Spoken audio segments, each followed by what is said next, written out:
হরে কৃষ্ণ।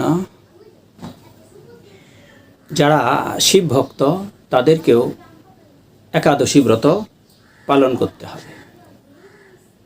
অনেকেই শিবকে বৈষ্ণব বলে স্বীকার করতে চান না। তারা বলেন যে কে বলেছে শিব ঠাকুর বৈষ্ণব? যদিও ব্যাসদেব স্বয়ং বলেছেন এ কথা ভাগবতের দশম স্কন্ধের ৮৮ অধ্যায়ের ৩ শ্লোকে এবং দ্বাদশ স্কন্ধের ১৩ অধ্যায়ের ১৬ শ্লোকে, ব্রহ্মবৈবর্ত ব্রহ্মখণ্ড ১১ অধ্যায়ের ১৬ শ্লোকে যে শিব ঠাকুর হচ্ছেন বৈষ্ণব আচার্যদের দ্বাদশ মহাজনের একজন আচার্য। যদি আপনি শিবভক্ত হয়ে থাকেন তবে আপনাকেও একাদশী ব্রত করতেই হবে। শিবভক্ত হয়ে যদি একাদশী ব্রত পালন না করেন, একাদশীতে আহার করে, সেই দুষ্ট পাতকী শিবের অপ্রিয় হয়।